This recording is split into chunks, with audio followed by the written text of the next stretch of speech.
अमीर गरीब का 15 अगस्त। बरसात के चलते रेड लाइट पर ट्रैफिक जाम लगा हुआ था। उसी के बीच में गरीब पकिया गाड़ी वालों के पास जा जाकर शीशा खटखटाता है। साहब साहब गुलदस्ता खरीद लो साहब, घर में सजाओगे तो बहुत प्यारा लगेगा साहब। पकिया का गरीब भेष देख कर गाड़ी में बैठे अमीर शख्स ने मुंह सिकोड़ कर खरीदने से मना कर दिया। नहीं चाहिए, चल जा। साहब साहब प्लीज ले लो ना साहब, सस्ते में लगा दूंगा, 20 रुपए में दे दूंगा। अच्छा चलो 10 रुपए लगा दूंगा। कार वाले ने पिन पिनाकर उसे धक्का मार दिया। अरे तेरे को बोला नहीं चाहिए, मतलब नहीं चाहिए। तुम गरीब की औलाद अमीर लोग देखते नहीं हो कि जोंक की तरह चिपकने लगते हो, चल निकल यहाँ से। बेचारे बच्चे का सारा कागज का गुलदस्ता सड़क के पानी में भीग कर खराब हो जाता है। वो मायूस मन से सड़क पर से उठकर खड़ा होकर जाने लगता है, लेकिन कार वाला कश्मकश से बोलता है, समझ में नहीं आता ये गरीब की औलाद अंग्रेजी कैसे छाट रहा था। भीगा हुआ पकिया सड़क से दूर अपनी खोली में आता है, जहां उसके गरीब माँ बाप सोहन और वसुधा उसके लिए परेशान हो रहे थे। पकिया कहाँ था रे तू? मैं तुझे स्कूल के लिए तैयार करने के लिए ढूंढ रही थी। ऐसे बुद्ध बनकर क्यों खड़ा है? कुछ बोलता क्यों नहीं? क्यों छुट्टी मारी तूने? पकिया पढ़ने लिखने का मन नहीं है क्या? क्या हमारी तरह गरीबों वाली जिंदगी जिएगा तू? नहीं बाबा, मैं पढ़ना चाहता हूँ, लेकिन मैडम ने कल मुझको मारा था बाबा। पकिया सिसक सिसक कर दोनों को स्कूल की क्लास में हुआ सब बताने लगा। एक दिन पहले स्कूल की क्लास में जहां अमीरों के बच्चे आगे वाली बेंच पर बैठे थे, वहीं टीचर रोमा ने गरीब भाई बहन पकिया और इचकी को पीछे एक टूटे फूटे सीट पर बिठाया था। इचकी दीदी, मुझे ब्लैक बोर्ड पर लिखा हुआ बिल्कुल भी दिखाई नहीं दे रहा है। उसे बात करते देखते ही क्लास की टीचर रोमा ने गुस्से से दांत पीस लिए और पकिया को बुलाने लगी। अरे ओ पकिया, चल नोटबुक लेकर यहाँ आ। जी आया टीचर। मैंने जो भी ब्लैक बोर्ड पर लिखा है वो उतारा क्यों नहीं? मैडम, मुझे पीछे से ब्लैक बोर्ड नहीं दिख रहा था। तभी क्लास का सबसे अमीर ज्यादा युवी बोलता है, मैडम ये झूठ बोल रहा है, ये कभी नहीं पढ़ता है, और देखो इसकी यूनिफॉर्म भी कितनी गंदी है, फटीचर की औलाद कहीं का। युवी के साथ साथ क्लास के पूरे बच्चे गरीब स्टूडेंट के फटे यूनिफॉर्म की खिल्ली उड़ाते हैं। पकिया मुंह बिचकाते हुए रोते बिलखते हुए बोला, युवी मेरे बाबा के बारे में कुछ मत कहना, नहीं तो मैं तेरा मुंह तोड़ दूंगा। इतने में टीचर रोमा छड़ी उठा के उसको पीटने लगी। तू मारेगा? युवी को बोल तो टके की भी है हैसियत नहीं तेरी। युवी के पिता राजनेता हैं, चाहे तो तुझे स्कूल से निकलवा दी, चल जा। मार खाकर पकिया सीट पर बैठ गया। अच्छा सभी बच्चे ध्यान से सुनो, 2 दिन बाद 15 अगस्त है। सभी बच्चे साफ सुथरे और पूरी वर्दी में आएंगे। सबके हाथों में झंडा होना चाहिए और कपड़ों पर तिरंगा वाला ब्रोच भी लगा होना चाहिए। इसलिए आज मैं स्कूल नहीं गया माँ, आज मैं स्कूल नहीं गया। पूरी परिस्थिति जानकर वसुधा और सोहन रो पड़े। जब स्कूलों के अंदर ही अमीरी गरीबी का इतना भेदभाव है वसुधा, तो हम जैसे गरीबों के बच्चे का भविष्य क्या ही संवरेगा।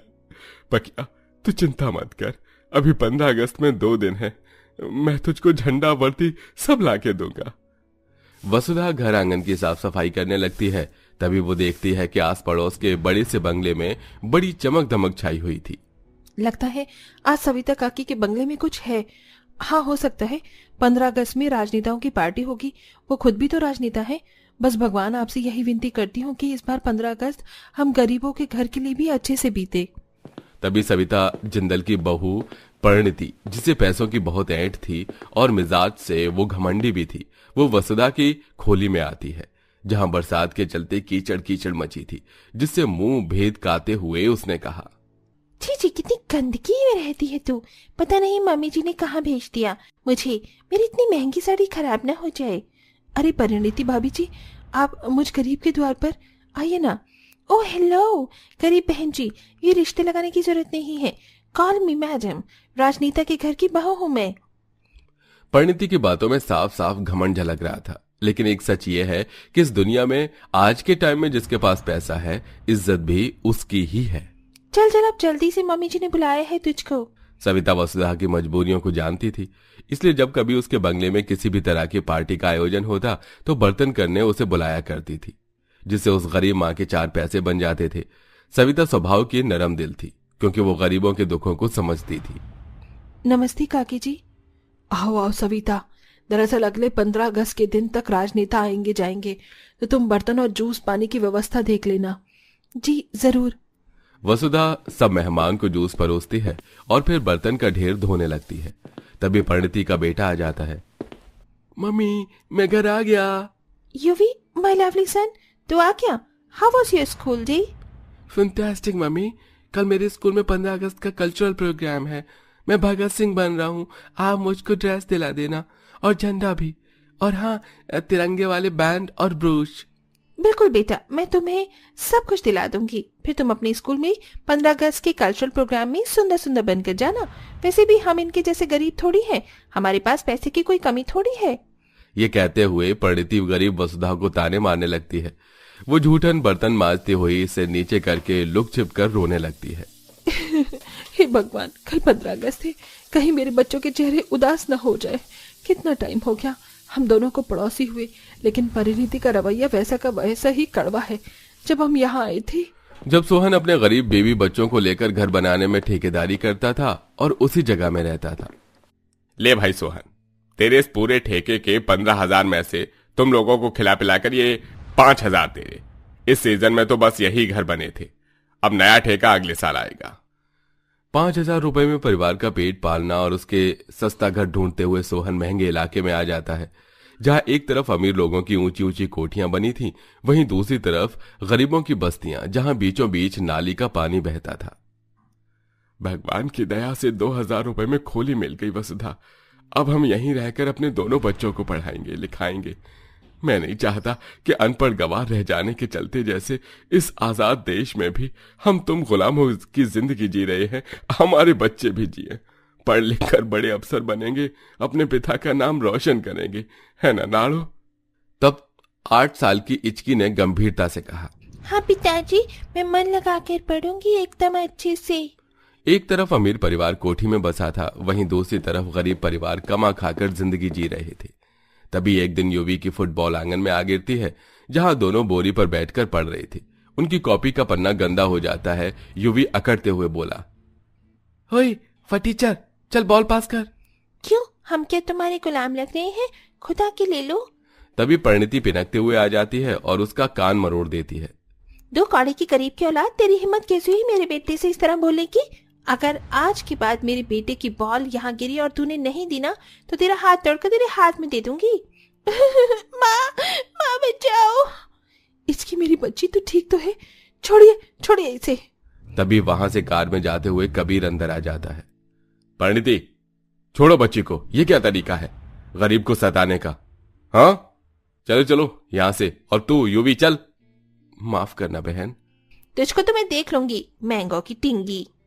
बस उसी दिन परिणीति वसुधा के गरीब परिवार को नजर पर चढ़ा लेती है, मगर कुदरत से दोनों को उसी स्कूल में दाखिला मिल जाता है जिसमें अमीर बहू का बेटा पढ़ता था। लेकिन परिणीति टीचर को पैसा खिलाती है, जिससे वो दोनों के साथ भेदभाव करती है, उन्हें सबसे पीछे गर्मी में बिठाती है और मारती पीटती है। बर्तन मांजने के बदले में सविता वसुधा को 5,000 रुपए देती है। ये ले सविता, रख ले, कल 15 अगस्त है ना, अच्छे से 15 अगस्त मनाना तू भी। बहुत बहुत शुक्रिया मेम साहब, अब मैं अपने दोनों बच्चों को कपड़े दिला पाऊंगी। ये सुनकर परिणीति कलप जाती है और उसके हाथ से पैसा छीन लेती है। कोई जरूरत नहीं है इस गरीब को इतना पैसा देने की मम्मी जी, ये पकड़ 100 रुपए और चल दफा हो। बड़ी आई 15 अगस्त बनाने। चलियो भी बेटा, मैं तुझे शॉपिंग करवा के लाती हूँ। दुखी भूजिल मन से वसुधा घर आती है, जहाँ दोनों भाई बहन 15 अगस्त के प्रोग्राम की तैयारी कर रहे थे। माँ, तुम हमारे लिए कपड़े ले आई? नहीं बिटिया, मेरे पास पैसे नहीं थे, लेकिन तू चिंता मत कर, मैं तेरे लिए अपने हाथ से कपड़े बनाऊंगी। वसुधा ने आंसू पोंछकर अपनी पुरानी केसरी रंग की साड़ी से बहुत ही सुंदर संतरी सफेद हरे रंग का तिरंगा लहंगा सुई धागे के सहारे सिल दिया। वहीं हजारों का खर्चा करके अमीर बहू अपने बेटे को सारी चीजें दिला लाती है। अगले दिन सभी स्टूडेंट्स के माता पिता 15 अगस्त के प्रोग्राम में स्कूल में पहुंचते हैं, जहां अमीरों को आगे की वीआईपी सीट दी जाती है, जबकि गरीब बच्चों के माता पिता पुराने कपड़ों में ही आए थे। सोहन ने पूछा, मैडम जी, हम कहाँ बैठे? तुम गरीब लोग क्या वीआईपी लग रही हो? चुपचाप से खड़े रहो यहीं पर, ये जगह बड़े लोगों की है। दोनों चुपचाप से खड़े हो गए। एक के बाद एक बच्चे आते गए। किसी ने देशभक्ति गीत गाया, किसी ने नृत्य किया और आखिर में पकिया और इचकी भाषण देने स्टेज पर आई और भीड़ को देखकर दोनों को डर लगने लगा। तो दोनों ने अपने माता पिता के गरीब चेहरे की ओर देखा, जिस पर अपने बच्चों की बहुत कुछ करने की उम्मीद थी। 15 अगस्त 1947 को हमारा भारत देश आजाद हुआ, जिसमें हजारों लाखों शहीद कुर्बान हो गए। उनमें से कोई सिख, कोई गोरखा, कोई मराठा तो कोई जाट था, लेकिन धरती माँ के लिए वो उनके लाल थे। लेकिन आजादी के बाद भी वो गुलामी दूर नहीं हुई। आज भी हमारे समाज में भेदभाव होता है, गरीब, अमीर, गोरा, काला। मैं आपसे पूछती हूँ, क्या गरीब के बच्चों को शिक्षा का अधिकार नहीं? क्यों एक गरीब का बच्चा कलेक्टर, जज या अफसर नहीं बन सकता? बताइए। उस गरीब बच्ची के उस सवाल ने सबके चेहरे को गंभीरता से भर दिया। पीछे खड़े माता पिता फूट फूट कर रोने लगे। तब माननीय मुख्यमंत्री उठकर ताली बजाने लगे और परिणीति को अपनी गलतियों का एहसास हो गया। उसकी आंखों में नमी थी।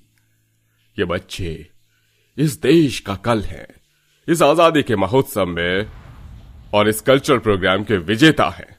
ये 2 बच्चे खूब पढ़ो लिखो। मंत्री जी ने अपने हाथों से दोनों को इनाम दिया। टीचर रोमा का सिर भी शर्म से झुक गया। तालियों की गड़गड़ाहट से दोनों बच्चे आत्मसम्मान से भर गए।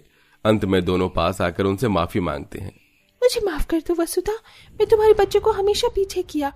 शायद एक माँ होते हुए मेरे दिल के अंदर डर था कि कहीं मेरा बच्चा किसी गरीब के बच्चे से पीछे न रह जाए। लेकिन मैं भूल गई थी कि शिक्षा जिसके हिस्से में जितनी आनी होती है आकर रहती है। I am proud of you बच्चों। आई एम सॉरी पकैया, इचकी, अपनी टीचर को माफ कर दो। मैंने भी तुम्हारे साथ भेदभाव किया था ना। कोई बात नहीं टीचर जी, आज तो 15 अगस्त है, अब तो आप हमें अच्छे से पढ़ाओगी ना। टीचर रोमा ने दोनों को गले से लगा लिया। इस तरह अंत में गरीब अमीर का भेदभाव मिट गया और दोनों परिवारों ने साथ मिलकर 15 अगस्त की खुशियां मनाई।